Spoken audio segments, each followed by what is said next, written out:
Bom dia, boa tarde, boa noite, amigos, amigas do canal Abia Yala. Isto é comunicação popular, nômade e pluriversal. Vamos ver se consigo aqui focar melhor.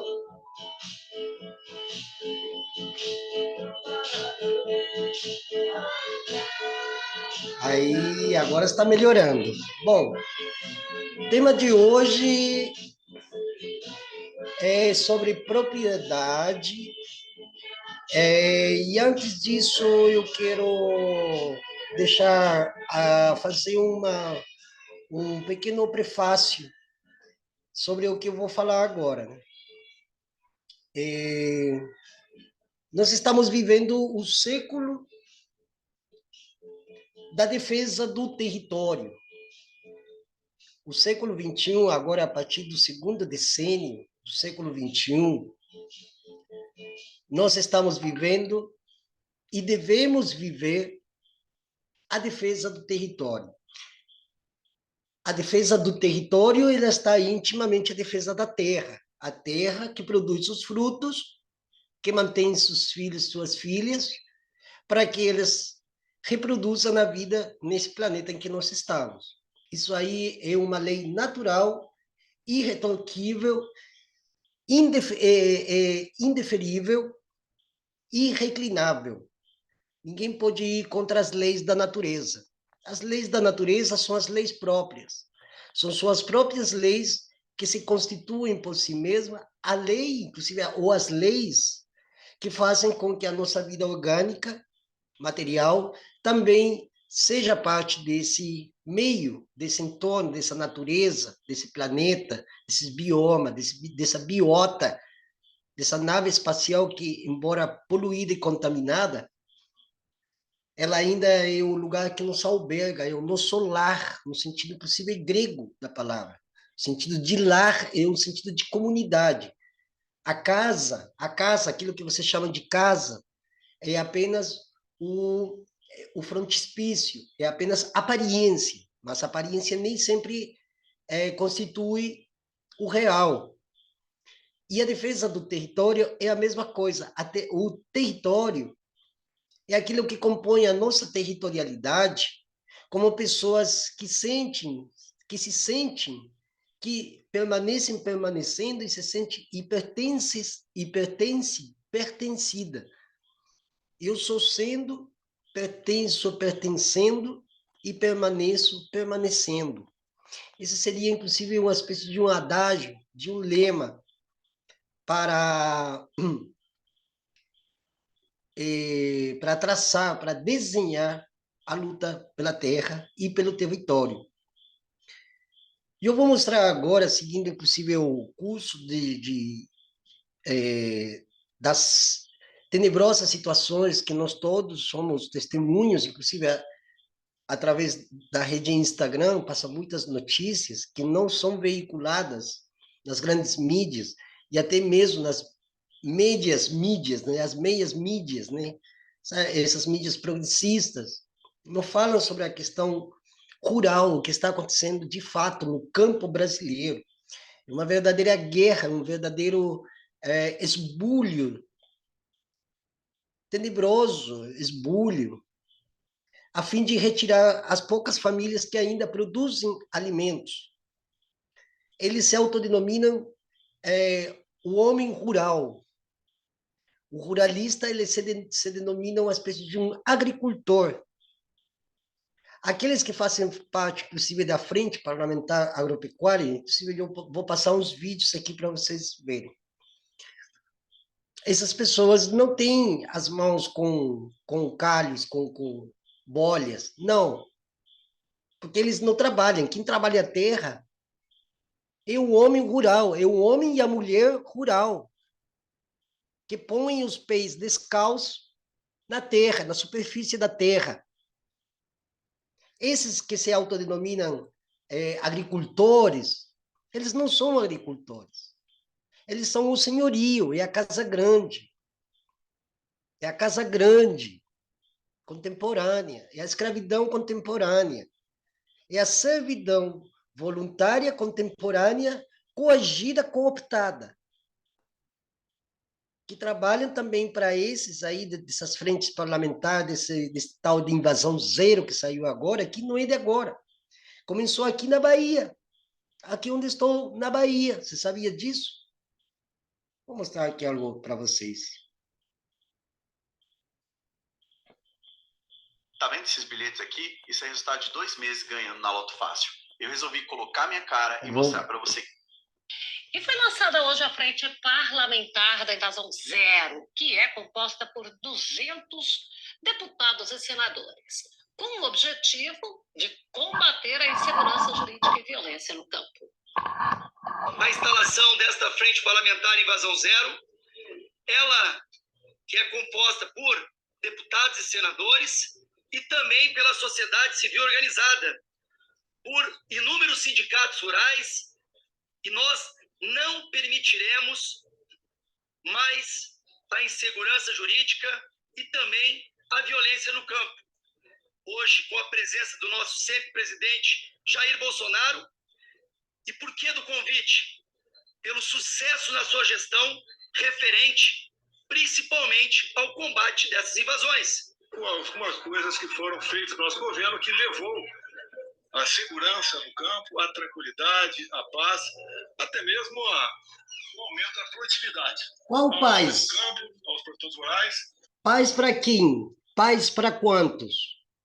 Que eles levaram ou trazeram as benfeitorias?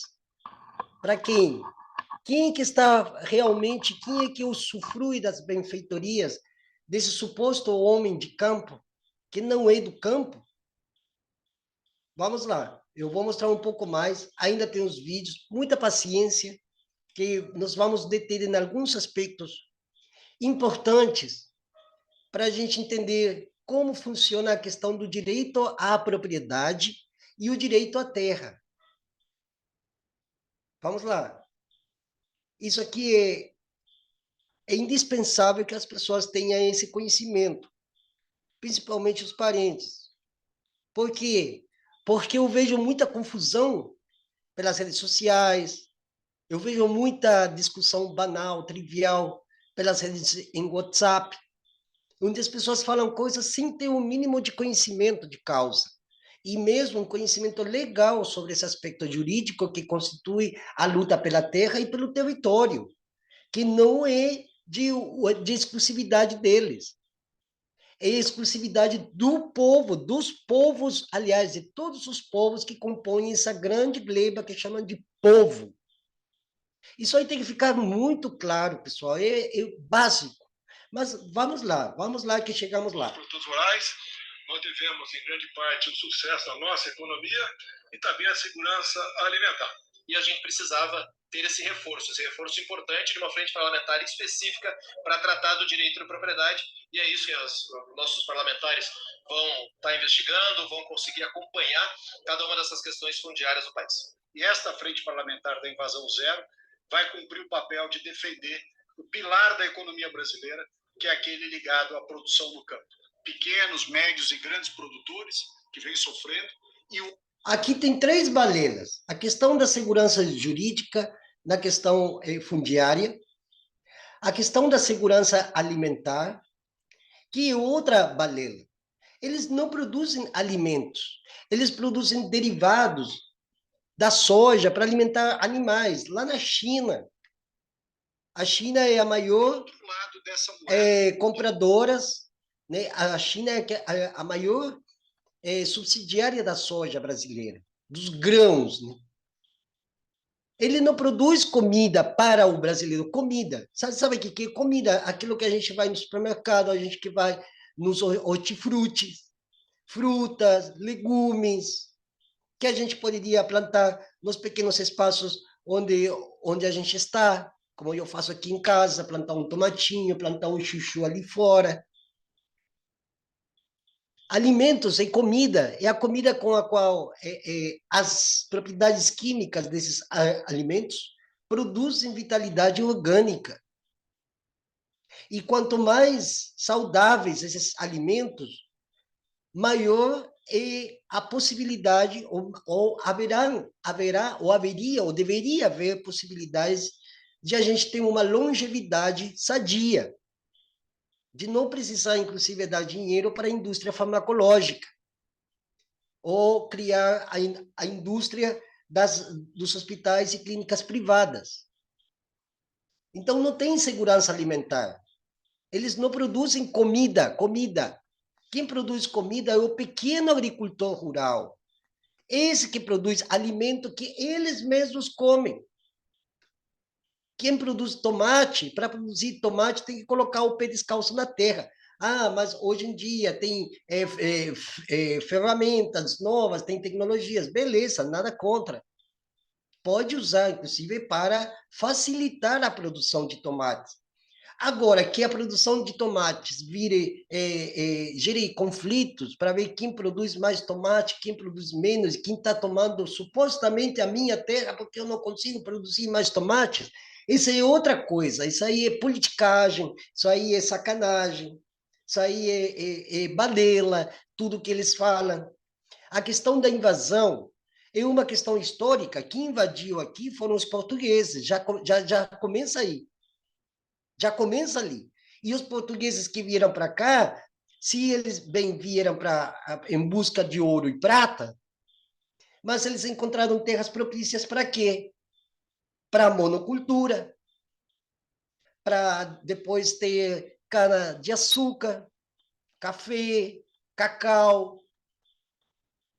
Mas quem produzia o cacau era o senhor da fazenda? Não, eram os escravos. E hoje, quem produz tomates? Quem produz feijão orgânico? Quem produz frutas naturais, frutas sadias? É o pequeno agricultor rural, é o indígena também, é o quilombola, é o ribeirinho, é o agricultor rural, é a família que tem uma pequena propriedade. E outra coisa que nós temos de discutir, galera, é a questão de propriedade. O que é propriedade? Tudo bem, é próprio. Próprio de quem? De quantos? Por quê? Vamos lá, se a própria Bíblia diz que a terra é para todos, por que a terra foi dividida desse modo como nós conhecemos até hoje? Nós temos que fazer esses questionamentos. Eu não sou religioso, coisa nenhuma. Mas, se a gente for fazer uma análise a partir da letra escrita, bom, vamos ver a Bíblia. Vamos ver os tempos de Abraão, Caim e Abel, que inclusive o José Saramago, o escritor português, escreveu um livro que se chama Caim, e aí onde ele retrata de uma forma irônica, mas muito certa, a questão da luta por propriedade, a propriedade privada, que depois, com o Império Romano, ela se assenta como conceito jurídico no Império Romano, e que depois, com o direito anglo-saxônico, ele se espalha como fogo da palha. E aí todo mundo decidiu tomar para si um pedaço de um território que nunca lhe pertenceu e que, ainda por cima, tem rastros de sangue. Isso acontece até hoje, aqui, inclusive aqui na Bahia. Então, esse papinho deles é só para a bolha deles. Só que eu quero mostrar mais umas coisas ainda para que vocês comecem a entrar na reflexividade. Esses vídeos que eu faço, e eu deixo bem claro isso aqui, porque tem gente que fica criticando e falando abobrinha. Esses vídeos que eu faço aqui é para orientar. Não é para dizer que eu tenho a verdade, ou porque eu quero me promover, ou porque eu sou bambambam, eu não sou bambambam de nada.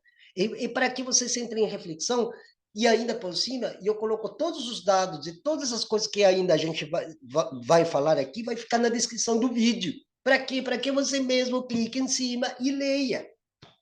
Porque senão, você vai ser abocanhado por esses papos furados que andam rolando por aí, via redes sociais também, e principalmente via redes sociais, e vocês ficam acreditando num discurso, né, carregando esse cadáver que não te pertence. Então, você que também é peão, que está fudido aí, trabalhando nas ruas das grandes cidades, ou mesmo você profissional, que acha que porque tem um saláriozinho aí de 4, 5 mil, já está...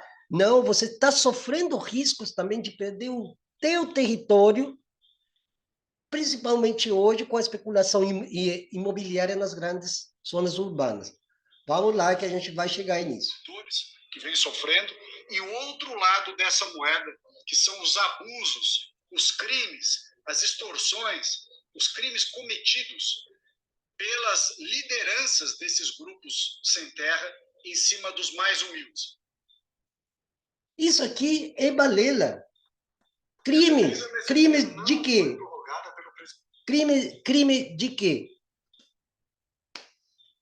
A morte de líderes sem terra, a morte de indígenas, de lideranças, a morte de o assassinato vil de Yalorixás, Babalorixás, como aconteceu aqui do meu lado também, onde estou, aqui em Simões Filho.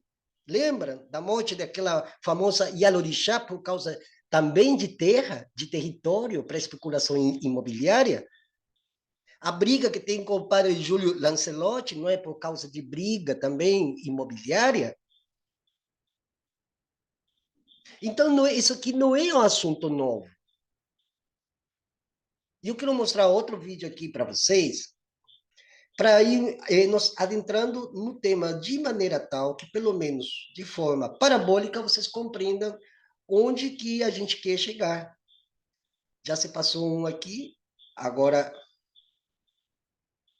E foi lançada hoje a Frente Parlamentar da Invasão Zero, que é composta por 200 deputados e senadores, com o objetivo de combater a insegurança jurídica e violência no campo. A instalação desta Frente Parlamentar Invasão Zero, ela que é composta então, 200 parlamentares. Aqui, quando invadiram a aldeia dos parentes Patachó, foram 200 fazendeiros, né?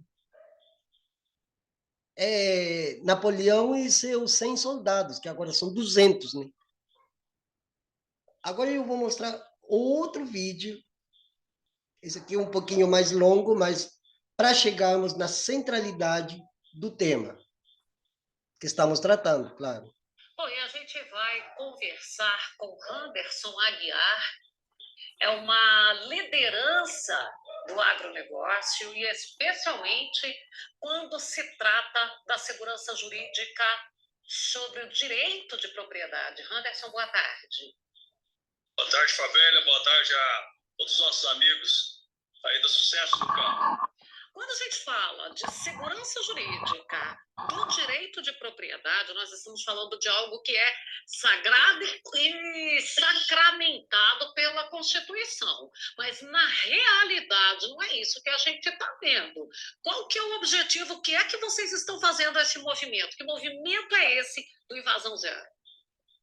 O movimento Invasão Zero é um movimento que nasceu na Bahia. É uma atitude que partiu direto dos produtores rurais baianos, né? E que nos chamaram também aqui em Goiás para fazer com esse estado nosso, que é irmão, né, da Bahia, na defesa da propriedade privada.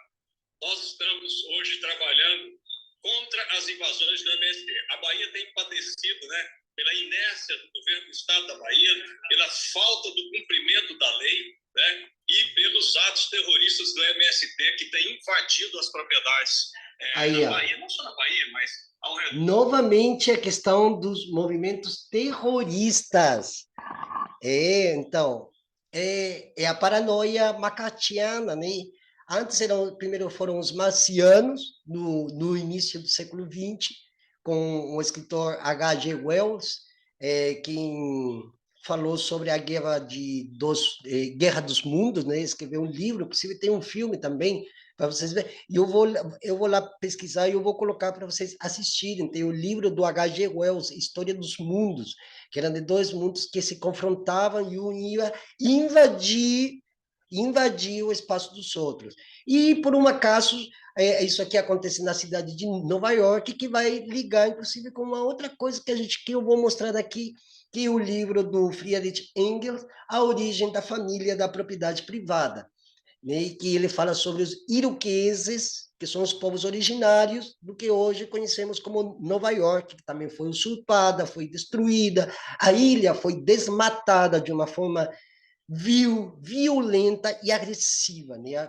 Quem não conhece a fundação de Nova York, já vamos fazer um vídeo sobre isso aí, porque eu tenho muita documentação ao respeito. Mas vamos continuar aqui com o vídeo do, do rapaz que está falando. No Brasil. E nós, então, resolvemos montar um grupo de fazer frente. Primeiro, trabalhando aqui no Congresso Nacional, com a interlocução com os senadores. Nós estamos trabalhando direto com a CPI do MST. Nós falamos com o presidente da CPI. Nós falamos também com o relator, o deputado Ricardo Salles. Estamos falando com os deputados, senadores. Estamos com a Frente Parlamentar da Agricultura. Estivemos agora pela manhã com a deputada Marussa e diversos deputados. Deputado Felipe, lá do Tocantins. Então, o que nós estamos fazendo é um trabalho de contenção, um trabalho onde nós estamos trabalhando aqui dentro do Congresso para convencer o Congresso do nosso direito constitucional, do direito inalienável da propriedade privada que é previsto na Constituição. Anderson, também a gente tem o argumento dele. Aí, esse direito inalienável que ele fala é um direito inalienável que vem desde a Constituição de 1824, mas que se tornou lei lá pelos anos 60.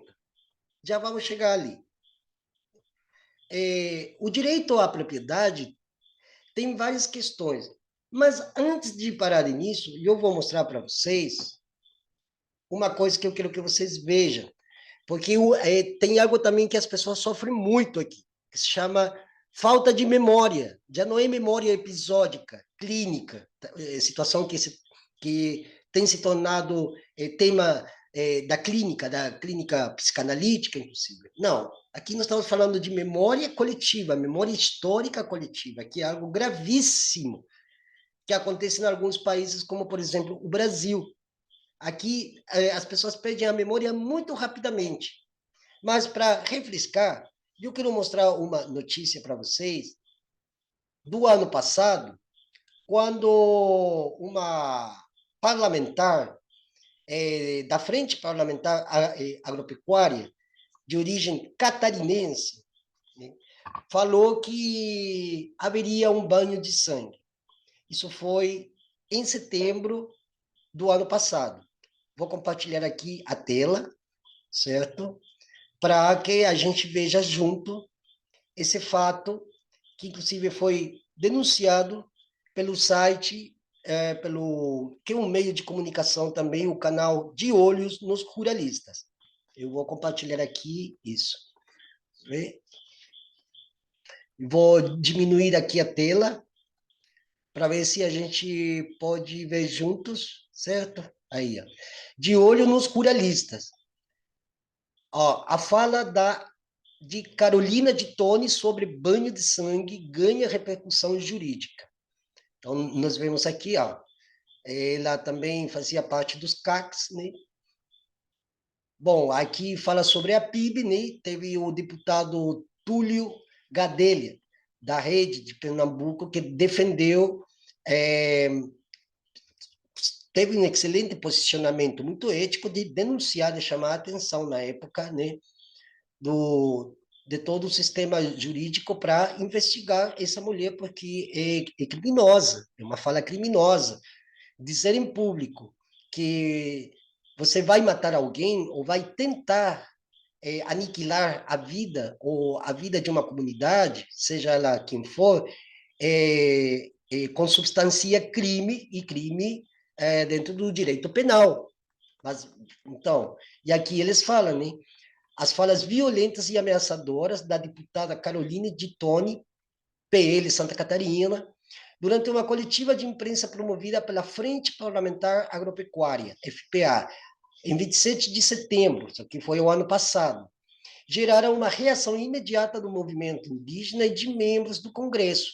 Na ocasião, a líder ruralista comentava a decisão do Supremo Tribunal Federal, que tornou a tese do marco temporal inconstitucional, conforme revelado pelo De Olho nos Ruralistas. E aí ela, bom, aqui tem uma análise, né?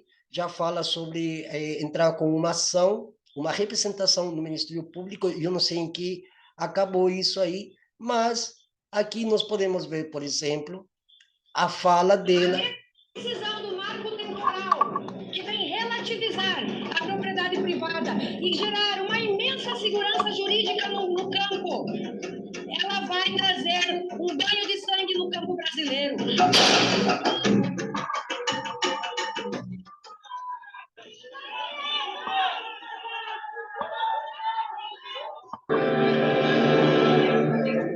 Traidor da Constituição é traidor da pátria.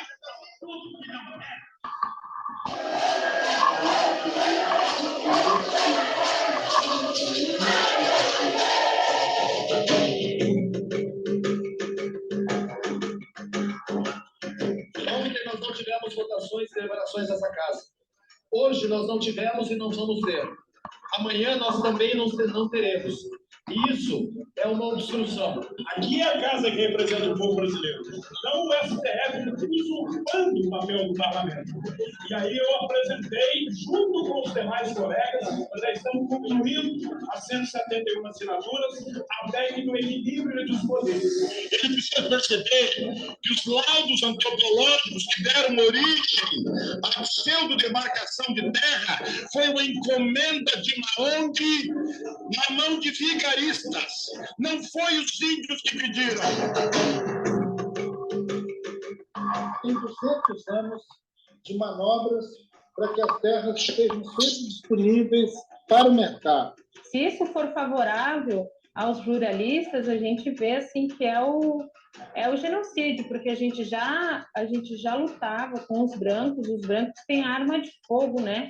Hoje tem a arma que é a caneta, né? E eles vão nos matar dessa forma, a canetada, né?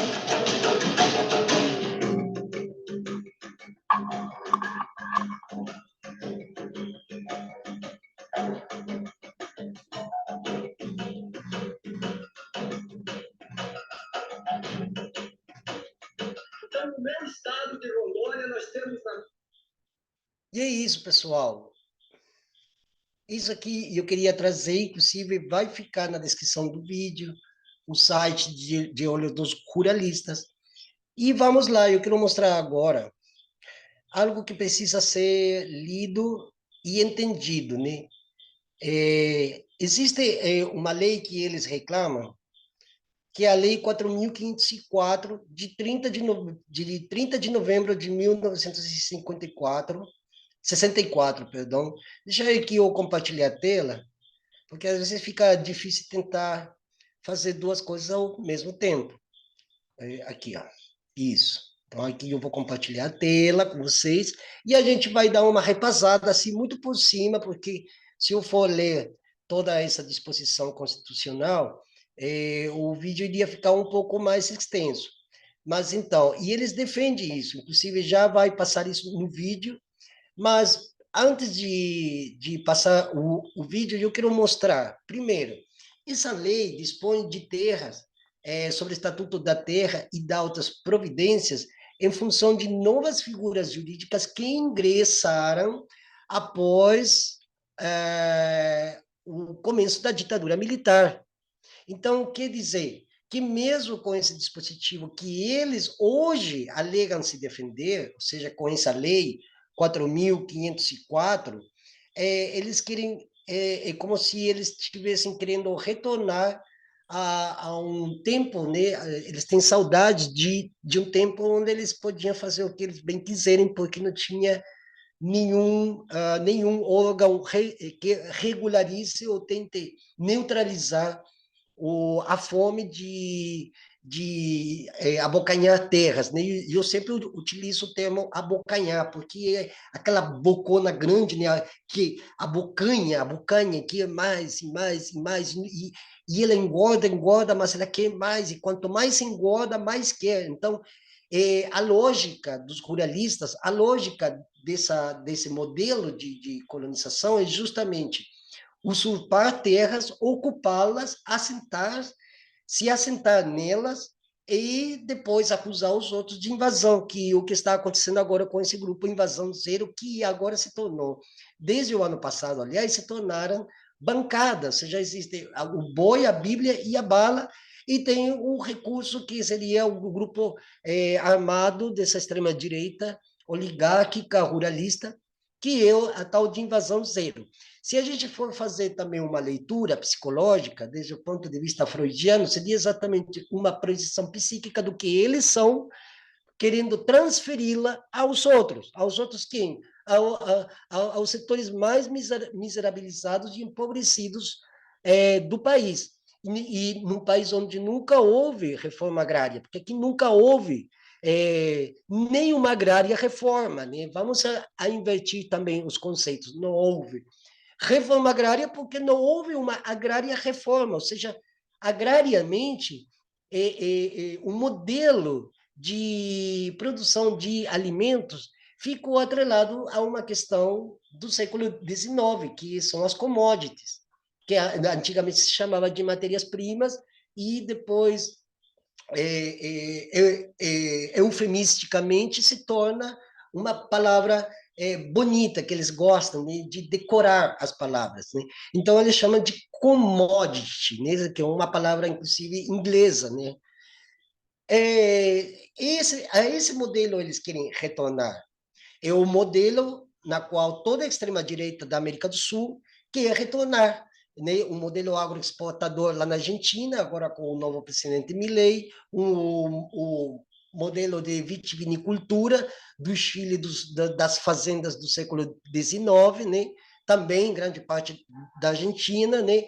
As casas grandes e senzalas nas minas de Potosí, né? Aquelas covas da morte das minas de Potosí, né? Eles querem voltar à época do pau-brasil aqui, quando os portugueses levam essa madeira para Portugal, eles querem voltar, inclusive, para o próprio sistema escravagista que houve durante séculos e que o Brasil se tornou o maior país com ingresso de escravizados vindos da África, né? E no trajeto entre a Europa e o Brasil está um dos países onde mais africanos que foram retirados à força de suas terras foram jogados no mar, né? Daí, inclusive, Porto de Galinhas, no Recife. Porto de Galinhas porque eram os galinhas que chegavam, que eram os escravizados, né? E ali os tubarões começaram tubarões de outros lugares do mundo, de outros oceanos, começaram a vir porque havia muita carne e eles comiam, e era carne dos escravizados, ou que morriam na viagem devido às péssimas condições, ou porque ele recebia castigos corporais, né, e acabava morrendo também, e eram jogados para os tubarões, né, para as baleias, os peixes, né? Nada contra o tubarão, a baleia, o peixe, eles jamais iriam imaginar que o corpo que eles estavam devorando era um corpo de um escravizado negro africano que não tinha nada a ver com um sistema europeu, moderno, ocidental. Ele não tem culpa, né? Enfim, vamos deixar eles para lá. Aqui Eu vou esconder aqui a minha carapela aqui. Isso, maravilha. Então, é essa lei. Mas o que diz essa lei? Ó, isso aqui vai ficar na descrição do vídeo, tá, galera? Para vocês lerem aí, quem quiser ler, para você que está estudando direito, eu acho legal também se debruçar nisso. Aliás, eu também vou fazer um alerta para os parentes que estão estudando direito. Não fiquem apenas com aquilo que dá o concurso. Não fiquem apenas com os gabaritos que dizem que vocês devem ler ou estudar para se preparar para esses concursos. Vocês têm que fazer outras leituras, porque o direito ele é muito amplo, muito complexo e, ao mesmo tempo, ele adensa em questões que são primordiais para defender os parentes que estão nos territórios das florestas, nos territórios rurais e também nos territórios urbanos, que são as grandes favelas, as comunidades, né? as zonas especiais de interesse social. Aliás, amanhã nós vamos fazer um ao vivo com o pessoal do ZEIS, lá de Fortaleza, o ZEIS Titãozinho, tá bom? Então, amanhã, às 6h30, a gente vai fazer esse ao vivo com o pessoal ali. Vamos aqui, então. Então, o que diz a lei? O artigo 1º, esta lei regula os direitos e obrigações concernentes aos bens imóveis rurais para os fins de execução da reforma agrária e promoção da política agrícola. Considera-se reforma agrária um conjunto de medidas que visam a promover melhor distribuição da terra mediante modificações no regime de sua posse e uso, a fim de atender os princípios da justiça social e ao aumento de produtividade, coisa que na época da ditadura militar não rolou, né? Então, mas se eles já consideravam reforma agrária conjunto de medidas que visem promover a distribuição de terras, pergunta que fica, cadê a distribuição de terras? Em 1949, a China conseguiu fazer reforma agrária.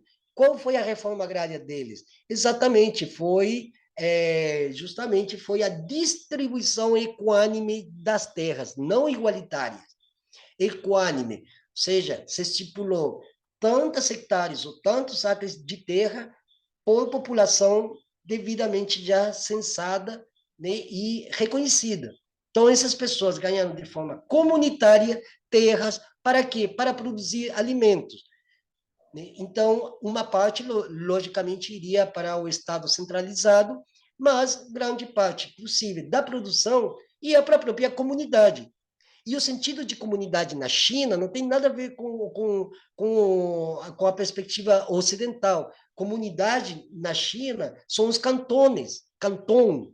Cada cantão é uma comunidade. É como se fosse cada favela uma comunidade. Então, todo o cantão chinês, ele se beneficiava e ainda se beneficia com a produção de alimentos e também de outros itens para aumentar, inclusive, o produto interno bruto deles. Então, também tem criação de gado, bovino, mineração, armas, tecnologia, eles têm várias coisas também, obviamente, mas a gente não vai falar disso, a gente está se concentrando no tema da terra e do território.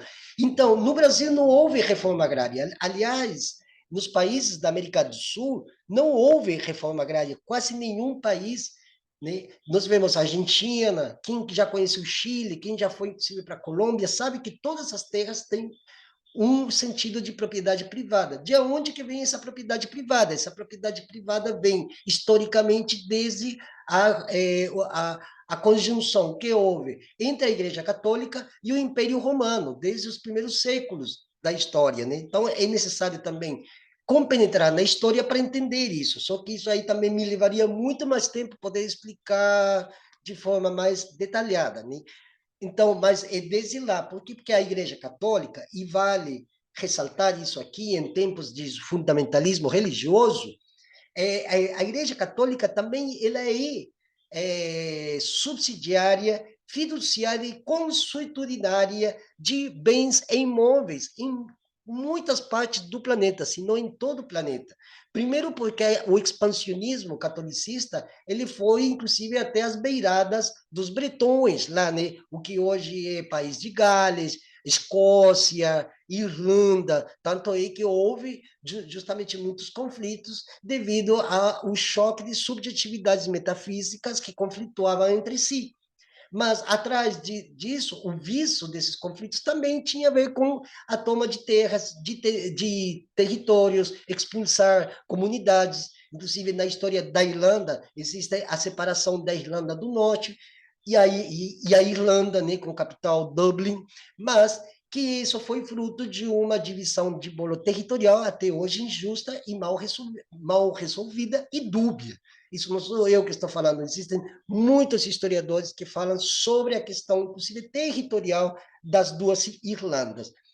Mas, no caso do Brasil, a gente não pode falar o mesmo, porque não existe conflito fundiário entre digamos, duas fases religiosas. Se bem está a questão da religiosidade atrás disso, porque eles acreditam em quê? Pátria, família, Deus e propriedade, né? Então, para eles, a pátria E o Brasil passa a ser o quê? Assim como a América Latina e todos os países que a compõem, os nomes dos países, eles surgiram em torno de quê? O nome Chile, o nome Brasil, Peru, Bolívia, Argentina, Colômbia, esses são nomes dados, que são nomes para diferenciar um território de um senhorio de outro território de outro senhorio. Então, tinha os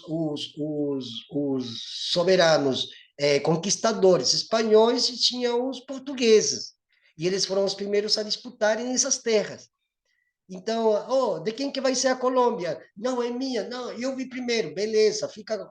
Tá, a Fazenda Colômbia é tua. Brasil, para quem vai ficar o Brasil? Oh, não, quem eu vi primeiro, que eu cheguei antes. Não, Aí eles começaram a dividir o bolo. Isso aqui começa, inclusive, desde o Tratado de Tordesilhas, lá pelo 1496. E começa de lá, depois tiveram vários tratados. Tem um tal de Tratado de Madrid, onde também houve divisão de território. A Conferência de Berlim, divisão de terras e territórios. Então, é a mesma coisa. E essas figuras que aparecem agora, desde essa frente parlamentar, do coisa lá, do Invasão Zero, eles trazem a mesma narrativa que já era a narrativa daqueles que, inclusive, no caso do Brasil, desde 1822, eles já vinham falando, porque eles já tinham os jornais, os periódicos da época, nos jornais da época, né? Então, essa grande mídia que havia durante o século XIX, século XX, estava nas mãos de quem? Nas mãos dos bambambam das terras, dos territórios. Então, já são proprietários de terras.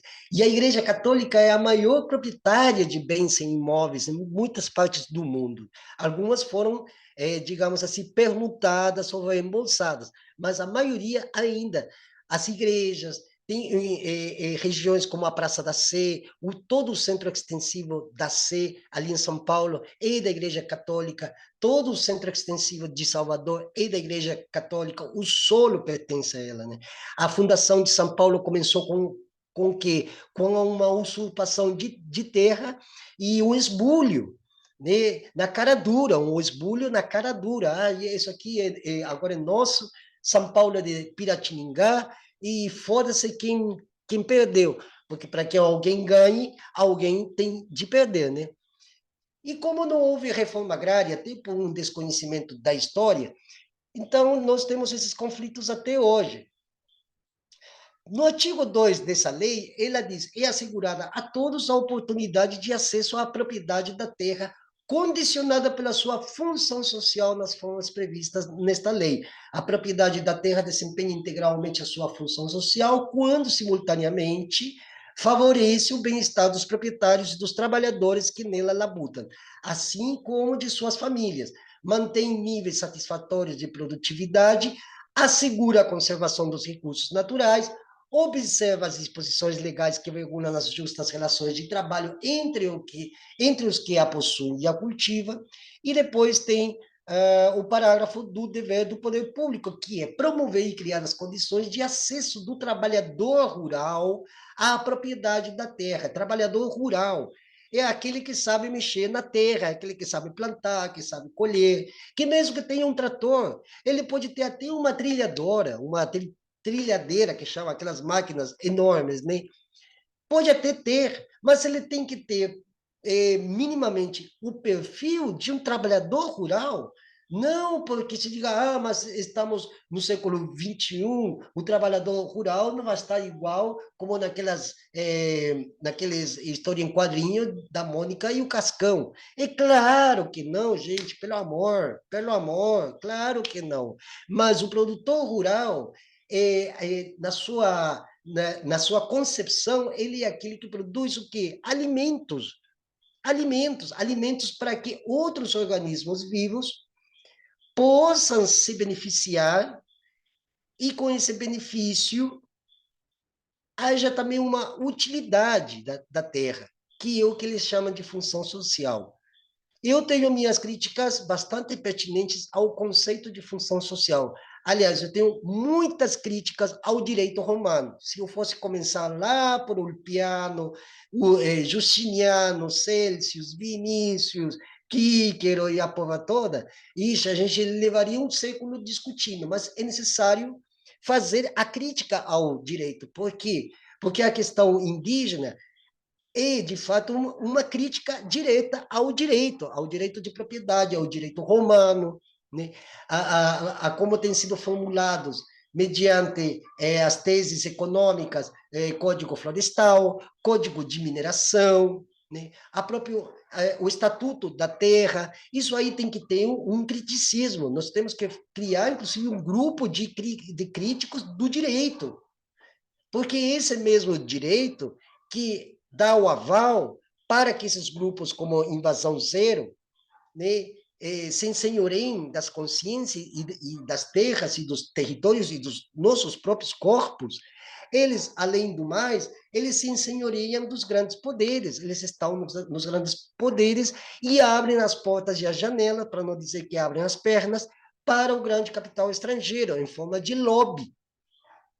Mas esse termo função social justamente determina esse modelo de produção, que é o modelo de produção capitalista. Não é que cumpra a função social, porque nenhuma terra existe, não existe terra nua, o conceito de terra nua, não existe o conceito de terra desértica, né, ou desabitada, não existe. Não existe terra improdutiva, isso não existe, isso só existe como figura jurídica, dentro do âmbito do direito romano, com todos os seus códigos.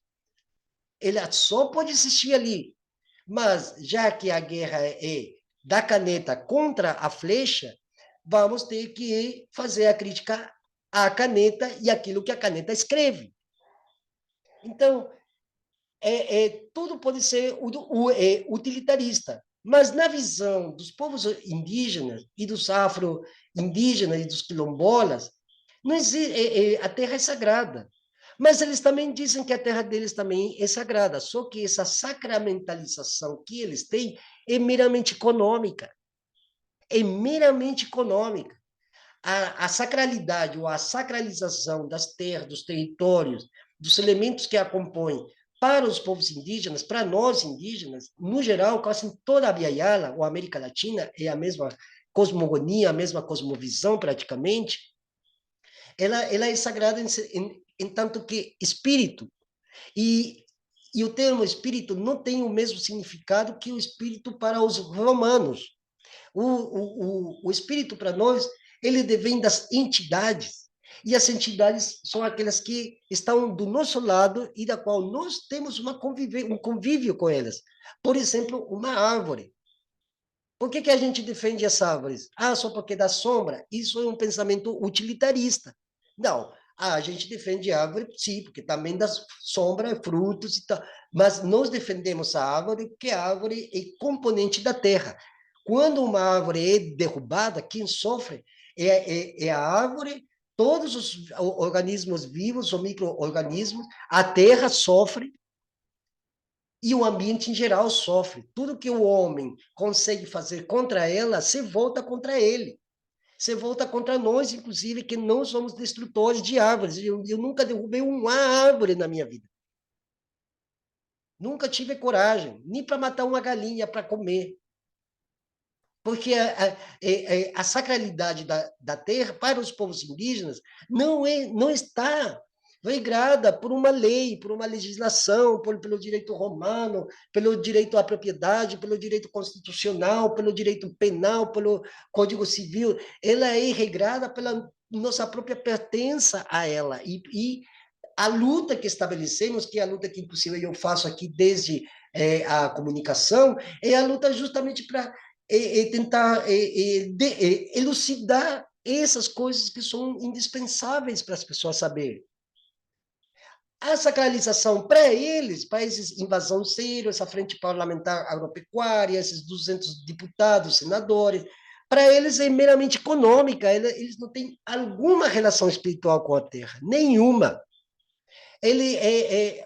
Até um cachorro que eles tenham, eles não veem um cachorro como parte da família, como acontece, por exemplo, com as pessoas que vivem em apartamentos nas grandes cidades. A relação que eles têm com os cachorros é que o cachorro está aí para cuidar da propriedade dele, para latir quando vem alguém de fora, um intruso, segundo eles. Eles não têm, eles em nada, eles são robôs. Eles não são seres humanos igual a nós, não são de carne e osso como nós, eles não têm sentimento, são pessoas sem sentimento algum, eles não têm emoção alguma, são psicopatas coloniais, porque são descendentes dos que vieram enchendo a barriga de vinho e brindando pela divisão dos bolos territoriais. Aliás, tem um filme que relata o tal descobrimento do Brasil, esqueci o diretor aí, que ele retrata o grande brinde entre cavalheiros, entre canalhas. E a partir de então, até o dia de hoje, até nesse momento que estou fazendo esse vídeo, hoje, dia 28 de janeiro, a situação não mudou em nada. Sai governo, entra governo, que democracia, que tirania, que ditadura, que não sei o quê, e não muda nada. Porque o que tem que mudar é a caneta. E tem que mudar a caneta e tem que mudar a escrita do direito, disso que estou lendo aqui. Isso que tem que mudar. Ah, mas o artigo 231 da Constituição, sim, perfeito. Mas se a gente for fazer uma análise semântica, não significa nada. Então, eles se aproveitam disso, os canalhas se aproveitam disso, e eles vêm com uma contranarrativa que tenta deslegitimar a própria Constituição e principalmente as cláusulas pétreas, e ainda ameaçam em criar uma nova Constituição. O que seria essa nova Constituição? A Constituição moldada com esse pensamento dodecanônico, né, visando abocanhar as terras, custa o que custar. Não importa quem vai sobrar no meio do caminho.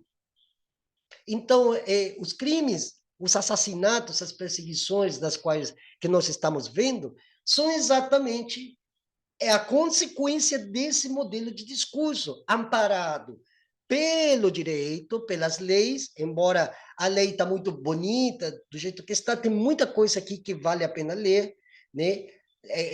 Aqui, por exemplo, o que é um módulo rural, o que é um latifúndio, o que é um minifúndio, né? Essas coisas precisam ser lidas, e para ser lidas, não é para ser lidas e serem obedecidas, essas leis são para ser lidas e serem criticadas, para serem criticadas essas leis, porque quem pegou a caneta para assinar embaixo, ou para escrever essa lei, não foi o indígena, não foi o empobrecido, não foi o trabalhador rural, verdadeiro ou real, né? Não foi a dona de casa, não foi a diarista, não é o uberizado, não é o operário, não é, o gari, não, são os colarinhos brancos, continuam sendo eles. Ah, não, mas agora tem população trans no poder, tem indígena, tem negro. São eles. São eles que dizem quem vai ser presidente e quem não vai. Porque se para eles o Lula não dá, eles podem tranquilamente botar ele para fora. Não tem problema. Eles são fortemente armados, eles têm milícias por toda parte e eles estão em tudo que é ilegal, narcotráfico, tráfico de mulheres, de crianças, de órgãos, garimpo ilegal, madeira, tudo, nióbio, a porra toda. Então, qual que é a ideia de... Quem vai ter paciência para assistir esse vídeo, eu peço paciência, né? Que essas leis, sim, servem para a gente se defender. Mas, ao mesmo tempo, quem estuda direito, ela tem que fazer a crítica porque ela é incompleta. Todas as leis são incompletas e elas possuem seus próprios limites. Ela tem uma limitação. Inclusive, mais, me parece que aqui, deixa eu ver, eu tenho um texto aqui que fala sobre as limitações. Isso mesmo, eu vou compartilhar. Isso aqui eu quero também que vocês prestem muita atenção. Vou compartilhar o link na descrição do vídeo, eu prometo.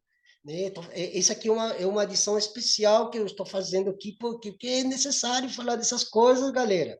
O pessoal está muito aí nas redes sociais, não sei o quê, que mexe o rabinho, que não sei o quê, mas enquanto vocês estão aí entretidos, eles estão dali que dali. E vocês não estão sentindo como o negócio está penetrando, né? Então, eu vou compartilhar aqui. Aliás, aqui a gente não tem feriado, não tem domingo, não tem segunda, não tem aniversário, não tem nada aqui. Aqui a luta é todo dia, porque eles não dormem.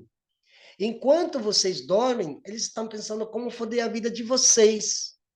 E a gente está querendo fazer o contrário, a gente está querendo aqui levar lucidez, elucidar fatos e mostrar para as pessoas como a situação está rolando e as pessoas entrarem pelo menos uma mínima reflexão e depois ver o que a gente pode fazer em conjunto, porque já está na hora de sair para a rua e frear esses caras, frear eles. Que o próprio sistema democrático, essa tal de democracia, Estado democrático de direito, esse mesmo sistema deixou esse pessoal ingressar no mundo da altas esferas políticas. E hoje nem eles sabem como tirar de cima esse pessoal.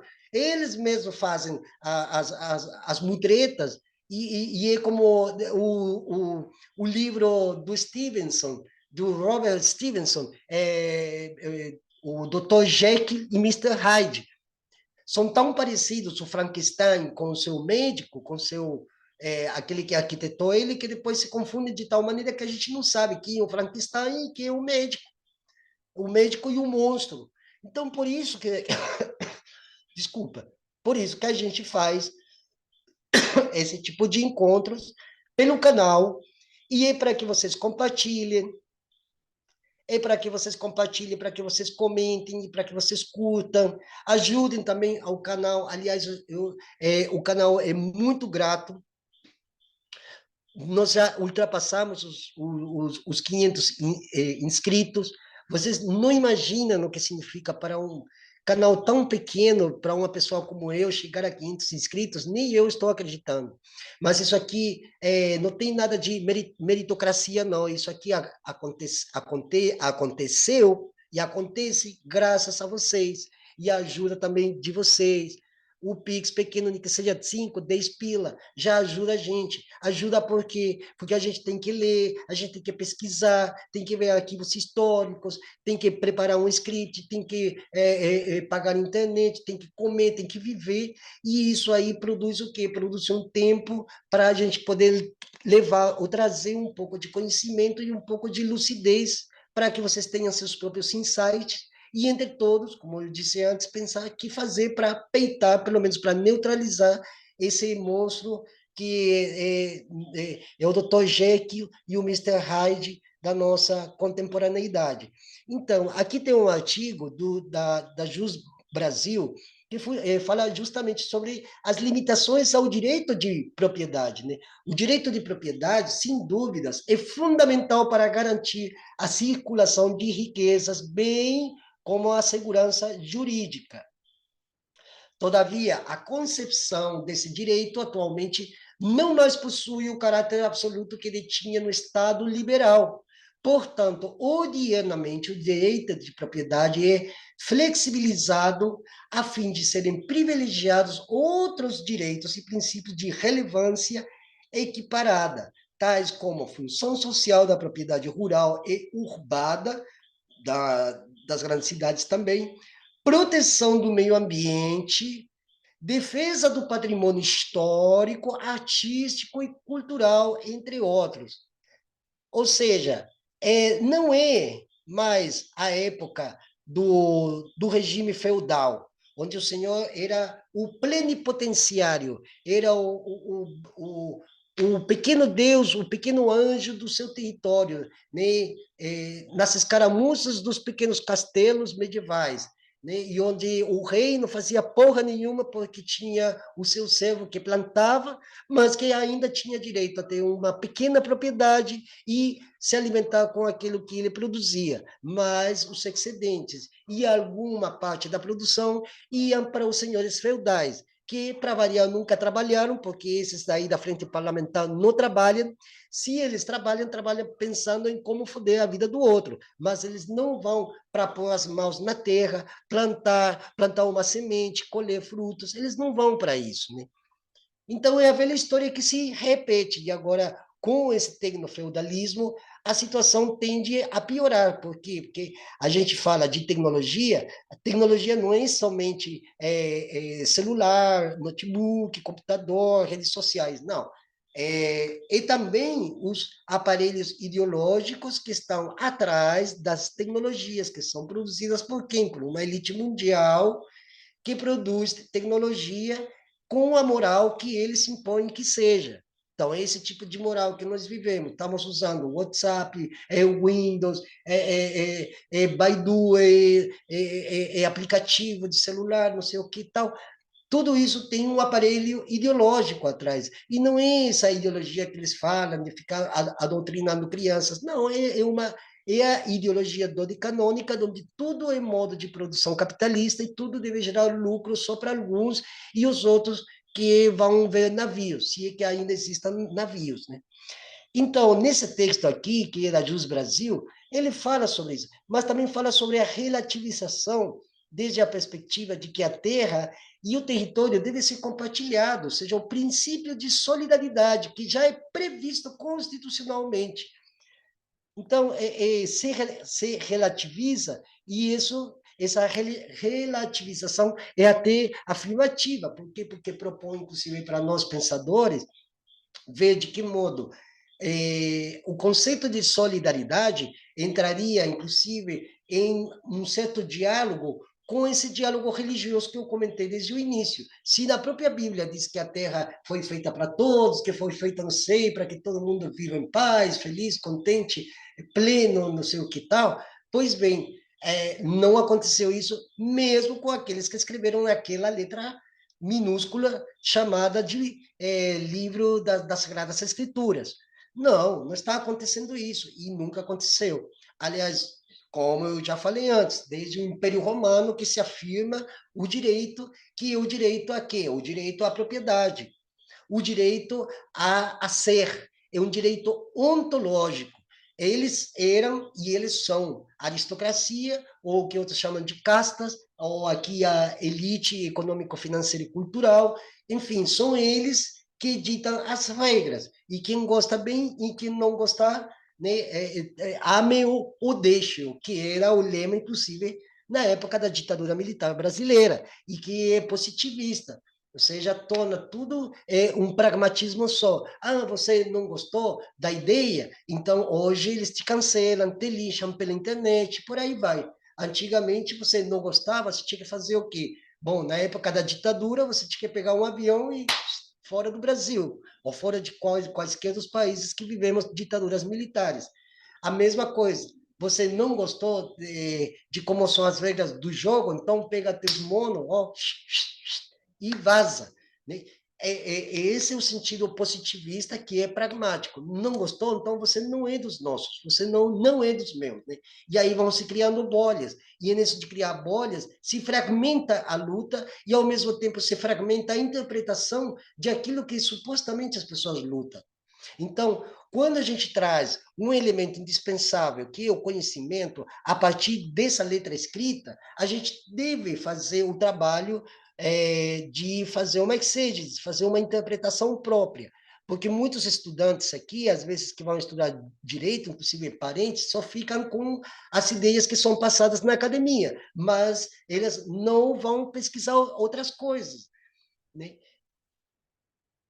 E eu tenho aqui ainda, olha, a natureza jurídica, aqui estão as limitações ao direito de propriedade privada, que são restrições impostas ao seu exercício e à sua extensão. Contudo, não acarreta diminuição do patrimônio de quem as suporta ou enriquecimento daquele que delas aproveita.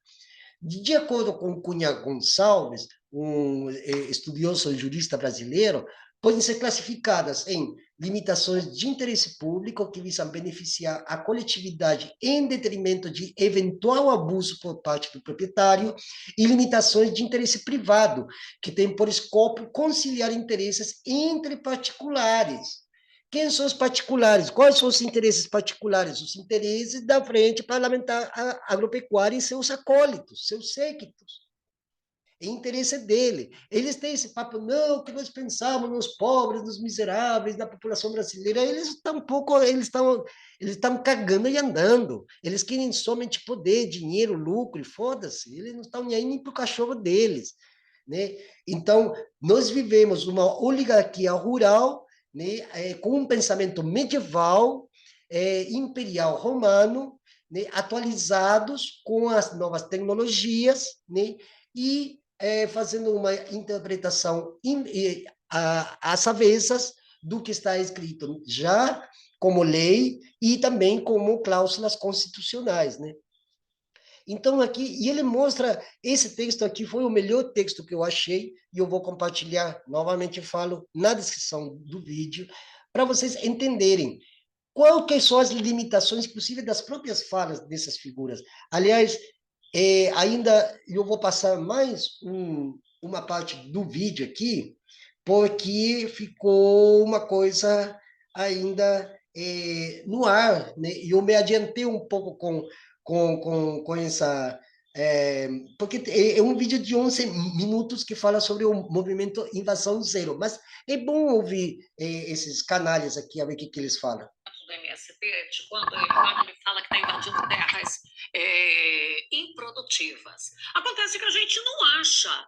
Eles não trazem para a gente o que é um conceito de terra improdutiva. Porque a gente já viu destruição de floresta, a gente já viu destruição de pomares, destruição de pesquisa, destruição de lavoura de soja. Essa questão da destruição de soja... Isso aqui, por exemplo, é uma... Não dá nem para falar, né? Eles falam de destruição das florestas. Quem mora lá no Mato Grosso, naquelas regiões, sabe que Goiás, as pessoas mais velhas devem já ter conhecido espaços que hoje é um deserto de soja. Assim existe o deserto das imobiliárias, aqui mesmo, aqui no interior da Bahia, deserto de soja. E esse deserto vai até o estado de Goiás, e até a entrada onde já divide a parte norte, né? O estado de Goiás com o Distrito Federal. É um deserto de soja. E eles falam é algo tão ridículo, tão bizarro. Eu falo com conhecimento testemunhal que aqui em Jataí aconteceu isso. O que eles têm apresentado para vocês? Algum conceito do que é a terra improdutiva? Não, porque isso é uma narrativa da esquerda que quer justificar o injustificável. Quando se há a invasão de terra, né, ele é um crime tipificado. Porém, a narrativa tenta suavizar essa atitude que está à margem da lei, né, para justificar uma atividade ilegal e que encontra amparo, por exemplo, em consonância com deputados e com setores da sociedade, até com a grande mídia. E nós temos que ter um cuidado muito grande. Por quê? Nós não podemos ter dois Brasis. Um Brasil que tem lei para alguns e para outros não. Então, não há justificativa, tá? Eles não conseguem justificar, porque terra improdutiva, se for achar terra improdutiva, não vai. Não existe, eu acabei de falar antes que não existe terra improdutiva. Não existe terra improdutiva, terra produz em qualquer lugar. Aqui mesmo, que eu estou num espacinho pequeno, já plantei um chuchu e está dando, não existe isso. Improdutividade depende muito. O próprio termo produção, como eu já falei antes, tem a ver com o capitalismo. Esse termo produção só é válido dentro desse sistema capitalista neoliberal, devastador, colonial, colonialista. Só pode existir aí porque não existe em nenhum lugar terra improdutiva, até no meio do deserto, até mesmo no deserto mais árido do mundo, que é o deserto de Atacama, produz algum tipo de vegetação, produz algum tipo de musgos, produz algum tipo de trepadeiras.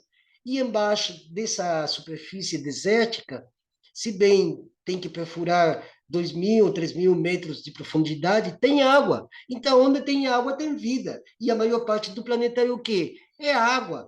Então, só pode haver vida onde tem água. E se grande parte do planeta é mais água, inclusive o nosso corpo é mais água do que sólido, quer dizer que nós também somos parte dessa cadeia produtiva, mas produtiva em tanto que ciclo natural das leis da natureza, mas não porque eles estipulem se é produtivo ou não. Isso não existe, isso só na cabeça deles. Não vai caber a quantidade de sem terra que eles alegam que tem. E no Brasil, as terras todas são produtivas. Ou elas estão preservadas, produzindo oxigênio e água, ou estão produzindo alimentos para alimentar esses próprios irresponsáveis que estão cometendo. Produção de oxigênio, produção de água. Gente, a narrativa deles é tão tosca que não dá nem para fazer uma crítica. Ah, nós temos, porque aqui onde estou está produzindo água. Não, eu não estou produzindo água. A natureza aqui não está produzindo água. Não está produzindo oxigênio. O que produz oxigênio, o que produz água, são os ciclos naturais da natureza, os ciclos próprios dela.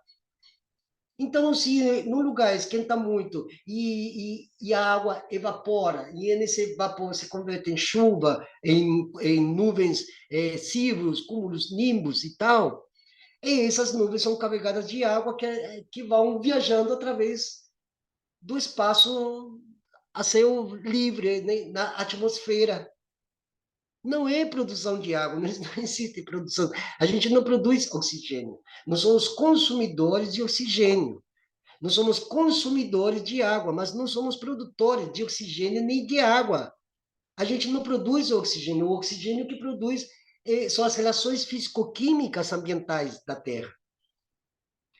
A água é a mesma coisa. Ela depende de muitos outros elementos, inclusive, que existem embaixo da superfície da Terra. Então, é lógico que embaixo da crosta terrestre tem alguns componentes físico-químicos e dinâmicas físico-químicas que fazem com que a água exista. Que o dia que acabar a água em todo o planeta, não vai sobrar ninguém para contar a história. E não vai haver um ser humano que diga, ah, eu inventei a água, eu inventei o oxigênio. Ninguém inventa oxigênio. Ninguém inventa água, gente, pelo amor. Cometendo esse crime de invadir a propriedade alheia.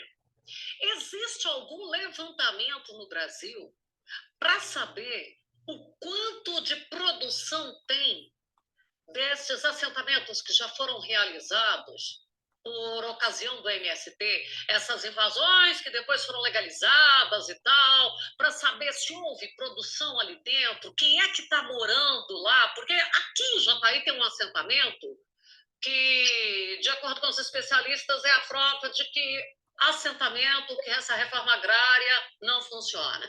De 175 assentados, me parece que apenas 5 são originais. Então, produz, lá hoje produz. Mas não foram aqueles originais que entraram na terra. Eles venderam e aí quem comprou é que produz.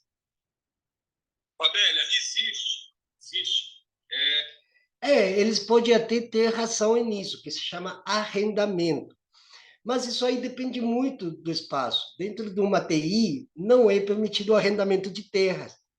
Não é permitido. Agora, dentro de um assentamento do Movimento Sem Terra, olha, eu já participei de alguns movimentos sem terras há muitos anos atrás, quando a gente fez um projeto de alfabetização para adultos e crianças em acampamentos sem terra. Inclusive, eu estive aqui no sul da Bahia, foi em 2006. Isso, em 2006, no interior da cidade de Itamaraju, né, que já é o extremo sul da Bahia, mas em direção ao oeste, né, no meio do campo mesmo, né, uma cidadezinha que se chama São João, ainda eu lembro, né. E ali, por exemplo, era um assentamento, as pessoas estavam vivendo de barraca, né, de pequenas choças construídas com algumas matérias primas naturais da região e tal, né? E eles plantavam o quê? Comida. Inclusive, a comida que eu comia era a comida da plantação deles. E essas plantações não geravam uma grande produção, digamos assim, dentro do âmbito econômico, porque ainda estava em disputa com alguns fazendeiros. Só que essa disputa à época era jurídica, então havia-se uma liminar que tinha baixou uma na época tinha baixado uma liminar, não lembro de quem. Eu frequentava muito o Sindicato dos Trabalhadores Rurais lá em Eunápolis, Bahia, a cidade ao interior de Porto Seguro, e eu conhecia o companheiro Ailton Tico, Lisboa, né? Nem sei mais dele. Conheci muita gente da CONTAG, aqui da Bahia, muitos anos atrás, né? E aí, então, e a gente ia para esses lugares e a gente comia, e alguns produtos que não havia, a gente ia buscar na cidade, mas eles produziam seus próprios alimentos. Mas, por causa dessa liminar, eles não conseguiam fazer ainda uma produção, ou seja, eles não conseguiram serem assentados legalmente para que produzam alimentos, como acontece com outros assentamentos do MST que hoje produzem alimentos. Eles produzem, comercializam, né, fazem doações. Na pandemia, por exemplo, os maiores doadores de marmitas para as pessoas em situação de rua foi do MST, com alimento orgânico, alimento saudável. Eu já fui para 2 acampamentos do ATL lá em Brasília, que a gente se alimentava com a comida que faziam pessoas do Movimento Sem Terra e com produtos que eles mesmos coleitavam e faziam o rango para um bocadão de gente. Tanto o ATL de 2022 como o de 2023 foram muito concorridos, principalmente o de 2023. Imagina os caras cozinhando, era café da manhã, era almoço e janta, e comia grego e troiano, todo mundo se alimentava e se alimentava bem, comia bem, todo mundo comíamos bem, e a comida muito gostosa, e a gente comia um tomate, a gente uma batata, a gente sentia o cheiro da batata, sentia o cheiro da terra, né? Então, essa história de que uns produzem, os outros não produzem, ele não tem a ver, não precisa ter a ver com a questão econômica, com a produção capitalista que promove lucros e ganhos, resultados, eficiências, eficazes e tal, e toda aquela lenga-lenga deles, né? E ainda eu tenho coisa para falar aqui, assim, tenho muita paciência com esse vídeo, né? Duas coisas diferentes. Uma é o crime de invasão de terra, o outro é reforma agrária. São 2 assuntos diferentes. Reforma agrária não dá direito a ninguém invadir terra. O modelo é um modelo que está ultrapassado. O INCRA, ele faz avaliação se é produtivo ou não, e depois ele faz avaliação se está produzindo ou não. Peraí, mas onde é que fica a transparência desse processo? Qual que é a metodologia para isso? E, pasmem os senhores, quando esses assentamentos são instalados, a verdade é que boa parte desses assentados são abandonados à própria sorte. Por quê? Porque não há uma política pública efetiva voltada para que a produção seja realmente feita. E nós precisamos ter muito cuidado com isso. Nós não somos contra a reforma agrária, nós somos contra a invasão de propriedade privada. Isso sim, nós temos que ter uma atenção muito grande, por isso nós estamos aqui, o Congresso Nacional chamando a atenção. O que precisa ser feito, Fabiano, é a reforma da lei a 4.504, que é uma lei antiga de 64, e essa lei precisa ser reduzida agora. Essa lei que eu acabei de passar para vocês antes, que aí eu fiz a leitura desde hoje, de manhã estava fazendo a leitura disso para entender Então, eles não querem fazer uma modificação dessa lei, eles querem que essa lei seja modificada com uma letra, né, mais nova, mais atualizada, mas que a essência dessa lei continue sendo que tenha o mesmo objetivo que ela foi feita no ano de 1964, quando começam as ditaduras militares no Brasil. Então, tá vendo como eles arquitetam, né? A narrativa deles já é a arquitetura, é a estética mesmo da retórica com a qual eles se sustentam para atualizarem velhos modos de dominação, de opressão, de subjugação, subalternização e de esbulho, de posse indébita de terras e tudo mais. E aí, e a velha história de querer criminalizar o outro, né? Em todos os estados e em todas as épocas sempre houveram os inimigos. Existe um livro do Carl Schmitt que se chama exatamente assim, né? A tese ou a teoria do amigo-inimigo, né? A dialética do amigo-inimigo, de Carl Schmitt, que ele se baseia muito nisso, e que nos anos 50 se promove dentro do direito penal com o título de direito penal do excluído, né? Direito penal do perseguido, direito penal de aquele que é visto como inimigo. Então surge com Gunther Jacob o livro que se chama Direito Penal do Inimigo. Os inimigos na época eram, não sei, os comunistas, eram os marcianos, depois eram os islâmicos, são os árabes, são os imigrantes, são os índios, são os negros, não, é o neguinho da periferia. Então vão se criando figuras penais para eles sustentarem, junto com essas narrativas deles, velhas retóricas ultrapassadas. Para quê? Para modificar o direito, modificar a questão jurídica. Então, a gente tem que começar a ligar, a entretecer as linhas para entender qual que é a narrativa deles. Quando a gente compreende a narrativa deles, também a gente compreende o lado fraco deles, a gente descobre o lado fraco deles, qual que é o calcanhar de Aquiles deles. Mas para descobrir o calcanhar de Aquiles dele, a gente tem que passar por todo esse processo para entender onde que eles querem chegar e onde eles querem chegar nisso. Então, o que tem que ser feito? Se houver alguma pessoa do governo federal que vai assistir esse vídeo, vocês têm que preparar os jovens de hoje para um direito crítico, ou seja, descolonizar o direito. Tem que descolonizar o direito e criar um pensamento crítico na área de direito. E que muitas pessoas tenham conhecimento do direito, porque quando se fala em direito, só pessoas de classe média, só pessoas brancas, classe média. Eu sei disso, que eu morei anos em São Paulo e já frequentava também a faculdade de Direito ali no Largo de São Francisco. Você só vê filho de papai, só vê Patricinha, só vê Mauricinho. Quando um dia a gente foi lá, nós indígenas, inclusive eu tenho até fotos, registros, vídeos, ocupando o espaço lá, todo mundo olhou para nós assim, esses índios aí, socorro, os índios estão chegando.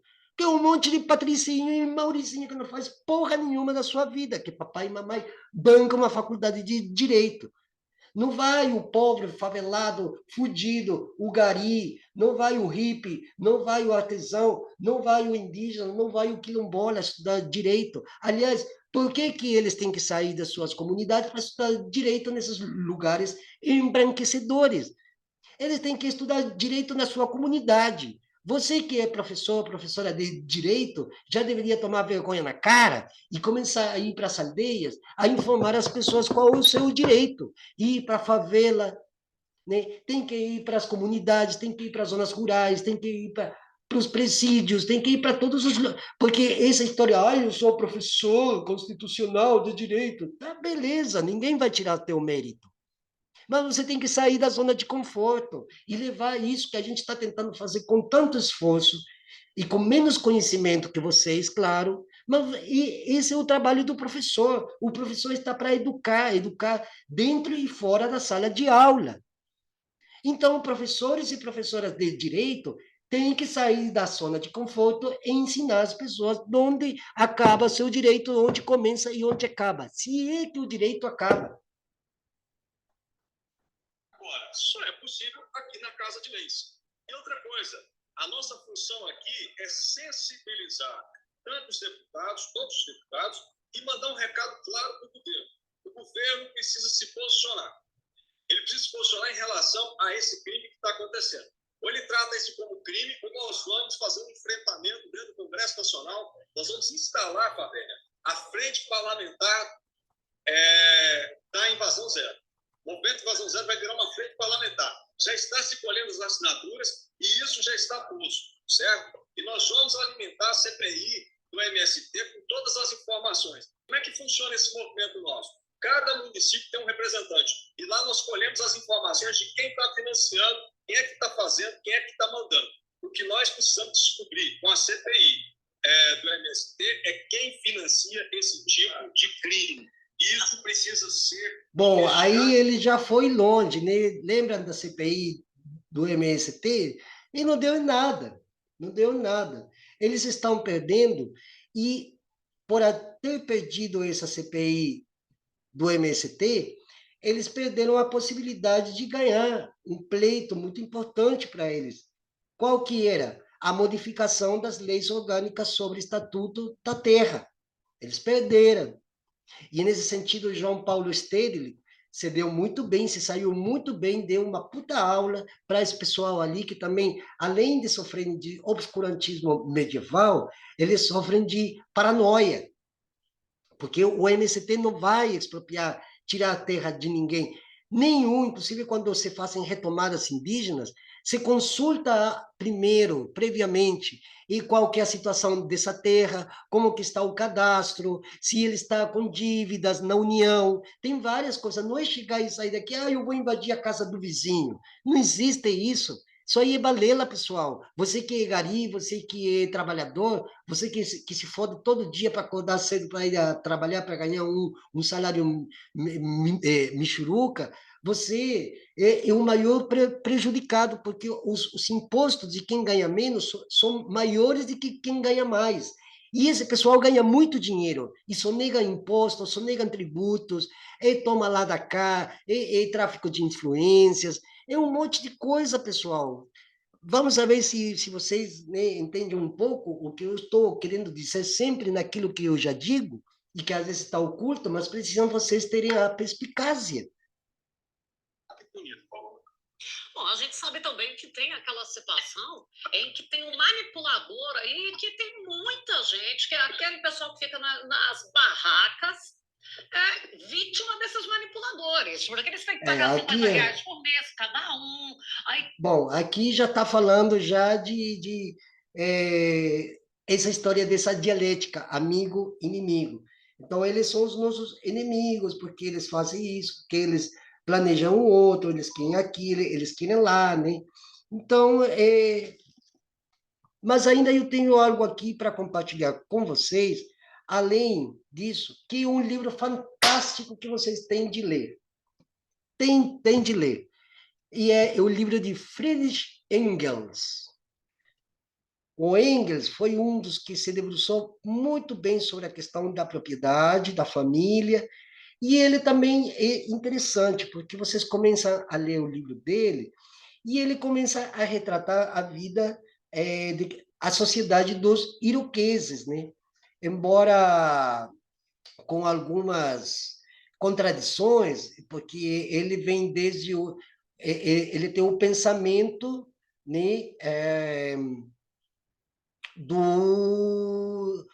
do pensador, do filósofo, que se situa desde a Europa, né? Deixa eu ver aqui se eu consigo, eu estou querendo ver aqui se eu consigo isso. Compartilhar a tela, às vezes aqui para compartilhar a tela a gente tem que estar bem situado aqui, porque às vezes a gente não consegue compartilhar. Mas deixa eu ver aqui se esse aqui dá. Isso, acho que está dando aí. Espero que vocês consigam ver. E eu só queria apresentar aqui esse espaço, esse trecho que me chamou muito a atenção. Logo, logo já vou mostrar a capa também. Ele está em PDF e eu vou compartilhar também na descrição do vídeo. Ele fala assim, o modo como o Estado se desenvolveu, processo em que os órgãos de constituição gentílica, gentílico é aquele nato de um território, de uma jurisdição, de uma circunscrição, que são figuras jurídicas também. Então, brasileiro é gentílico daquele que é nato do Brasil. O modo como o Estado se desenvolveu, o processo em que os órgãos de constituição gentílica foram, em parte, reconfigurados, em parte, deslocados para o segundo plano pela inclusão de novos órgãos e, por fim, substituídos completamente por instâncias reais do Estado, ao passo que abre aspas, o povo em armas, fecha aspas, real, que protegia a si mesmo e suas gentes, frátrias e tribos, foi substituído por abre aspas, poder público, fecha aspas, armado, que estava a serviço dessas instâncias do Estado. E, portanto, também podia ser usado contra o povo. Não há lugar melhor do que a antiga Atenas para acompanhar a primeira parte desse desenvolvimento. As mudanças formais foram expostas em sua essência por Morgan. Morgan é um estudioso dos povos iroqueses, dos atuais estados de Nova York, a ilha de Manhattan e a Pensilvânia, nos Estados Unidos. Né? Você tem que ler esse livro aí também, galera. E que estava a serviço dessas instâncias do Estado e, portanto, também podia ser usado contra o povo e não há lugar melhor do que a antiga Atenas para acompanhar a primeira parte desse desenvolvimento. As mudanças formais foram expostas em sua essência por Morgan, enquanto o conteúdo econômico que as produziu terá de ser acrescentado em grande parte por mim, pelo autor aqui que fala sobre a família, a propriedade privada. Eu vou colocar aqui a capa. Quem tiver esse livro físico é uma maravilha. Isso aqui precisa ser lido, galera. E também que toda a propriedade é um roubo, já na boca de Bakunin e também do Thoreau, do Emerson, os grandes pensadores mais libertários. Tem também Proudhon, né? Também, que já falava que toda propriedade é um roubo. Se toda propriedade é um roubo, então a propriedade privada é um roubo medido em centímetros cúbicos, né? Então, pessoal, não vou me alongar mais, porque, bom, se alongar é na ginástica, né? Não vou entrar em delongas, porque senão seria muito extensivo o vídeo e às vezes as pessoas não têm paciência. Mas eu acho, ao mesmo tempo, que as pessoas devem ter paciência, sim. Por quê? Porque isso aqui é de interesse dos parentes, principalmente também dos povos tradicionais, e também é do povo, e dos povos que reúnem esse bojo conceitual chamado de povo, porque somos muitos povos. Essa história, o Estado, do jeito que está hoje, ainda com um pensamento de capitania hereditária, né? Parece que estão lá na época de Martim Alfonso de Souza. O povo não existe. O conceito de uno, inclusive eu já falo sempre sobre isso, até pelo Facebook, eu falo na rua, eu falo com as pessoas, eu falo com qualquer um. Gente, Nelson Rodrigues já diz, toda unilateralidade é burra. Toda unanimidade é burra, toda unidimensionalidade é burra, mas também é burra esse hábito de não ler, de não estudar, de não perguntar. Isso é um péssimo ethos para uma população tão sofrida e tão sempre deixada de lado como é a população brasileira, que são feitos de vários povos e várias formas de ser, de estar, de permanecer. São indígenas de muitos lugares diferentes, são quilombolas de muitas regiões diversas, são muitos biomas, são muitas plantas, é muita flora, é muita fauna, é muita água, é muito rio, são muitos oceanos. Então, pessoal, a leitura deveria ser o hábito da população. Por quê? Porque é mediante a leitura que a gente vai aprendendo. E quando eu trago coisas aqui, como eu sempre costumo reiterar, e vou reiterar de novo, a gente não traz coisas aqui para dizer que o cara sabe, ou o Ludwig é inteligente. Não.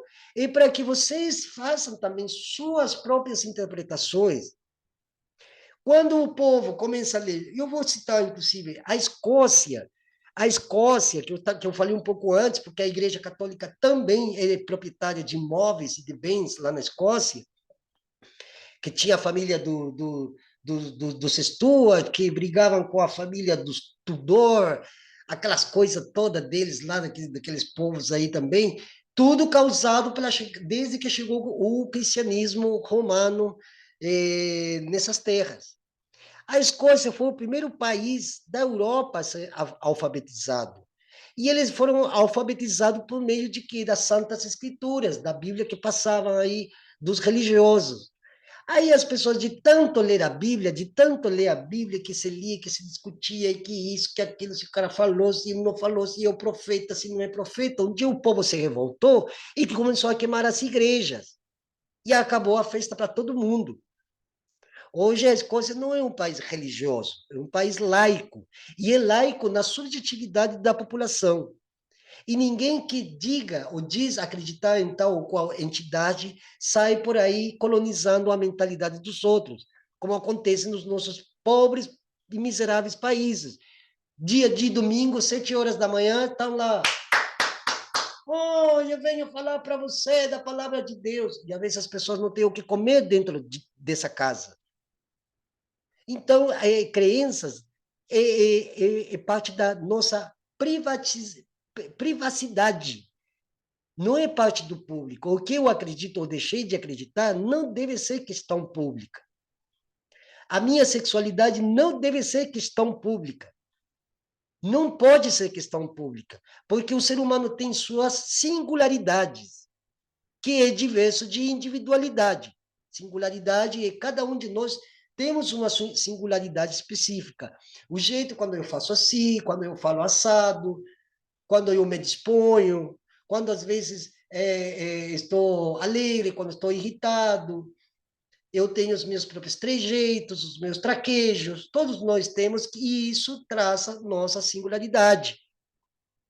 Agora, a singularidade também é a minha crença.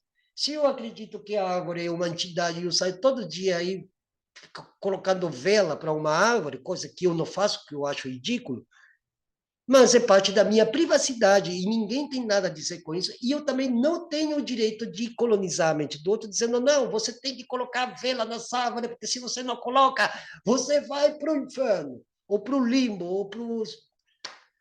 Não existe isso. Isso não é direito. Isso aí é usurpação, é invasão. Isso é invasão. Propriedade também. Ninguém invade propriedade porque do dia para o outro alguém decide, eu vou invadir a propriedade lá do vizinho. Não existe isso. Se fosse assim, nós estaríamos numa guerra civil rural ou algo parecido à Revolução Mexicana. Não existe isso. Isso aí é narrativa deles. E a gente aqui no canal está justamente para fazer essa contra-narrativa. É uma contra-narrativa, porque essa narrativa deles é uma contra-narrativa, que além de simulada, ela é cínica. É simulação e cinismo ao extremo. E, psiquicamente, como eu falei também, eles projetam a psique dele fazendo a transferência para os outros. Esse outro quem é? Esse outro que quer ser aniquilado, que quer ser exterminado, que quer ser genocidado, que quer ser trucidado, porque é o inimigo. Então, existe essa dialética do amigo e do inimigo em base a toda essa teorização, em toda a base teórica que sustenta esse arcabouço chamado de propriedade e de propriedade privada. Aliás, as propriedades sempre foram comunitárias, sempre foram coletivas em todas as grandes culturas, na cultura hinduísta, na Babilônia, existiam também as suas contradições, inclusive aqui entre os povos indígenas também, sim, existiam seus choques e contradições e tal, mas nada, jamais seria comparável ou que minimamente se assemelhe a esse modelo vil, cruel, criminoso de abocanhar terras, mentindo, gastando dinheiro público e alimentando o crime para que pistoleiros de quinta categoria, gente sem noção nenhuma de nada, sem sentimento, sem emoção nenhuma, vão e tirem a vida de qualquer ser humano somente porque ele se acha no direito de fazer isso. E quando a justiça é lenta, quando a justiça é leniente, quando a justiça está todo o tempo negociando, é que se demora a fazer justiça. A justiça vem do povo, somos nós que temos que sair para a rua, somos nós que temos que dizer basta, chega. Chega disso, chega. Já acabou, já passou o seu tempo como se chama, da colonização dos pioneers, né? Os pioneiros, né? Os peregrinos. Já acabou isso aí, já. Já passou o seu tempo de que as pessoas deveriam estar sempre subjugadas por aquele que diz que é dono de sua mente e do seu corpo. Ninguém é dono de mente de corpo nenhuma. O meu corpo é a minha propriedade. Quem quiser vir usurpar minha propriedade, que é meu corpo, e o espaço que eu protejo aqui, que eu cuido aqui, que estou numa casa onde eu estou aqui à vontade e eu protejo essa casa e também a protejo espiritualmente. Eu protejo essa casa espiritualmente. E dentro desse perímetro, eu faço a minha aldeia é aqui. Porque eu protejo as árvores, eu converso com os pássaros, né? Não faço consumo transtornado de plástico, de veneno, de coisas, não, de poluentes. A gente não anda desmatando, a gente não anda insultando as pessoas. Mas isso aí deveria começar o pessoal a pensar. Nesse país não se faz revolução social, nem menos levante popular, porque as pessoas têm uma preguiça de saber, preguiça de compreender, preguiça de entender. Não preguiça de trabalhar, ou porque meritocracia e esses papos todos. E para isso que a gente está aqui, galera. Desculpa aqui o vídeo longo, mas eu quero que vocês assistam para depois a gente fazer os nossos debates nos nossos grupos em Telegram e WhatsApp, que já vai ficar aqui na descrição do vídeo. Vamos fazer esses debates. Vamos passar o carnaval aí e depois do carnaval a gente vai começar a trabalhar. A gente tem muita coisa para fazer. Então, ninguém deve esmorecer, que tem muita gente, eu estou desencantado da vida, eu não quero, não, que desencantamento aqui, a luta não tem desencantamento, tem os encantados, e são eles que nos fornecem o vigor e a energia e a força necessária para a gente continuar. Valeu, galera! A gente se vê ali amanhã, por volta das 8h30, a gente vai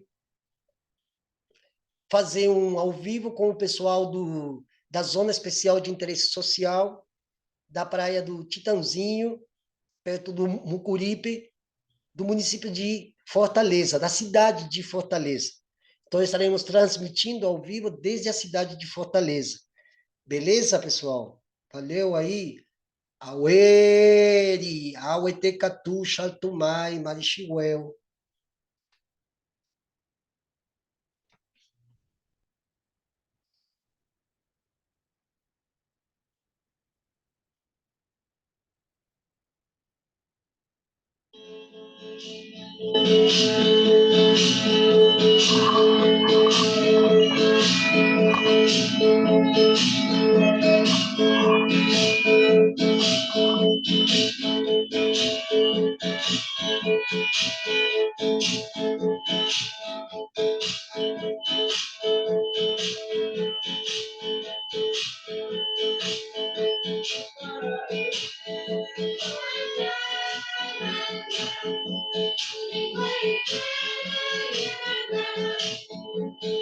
Wait,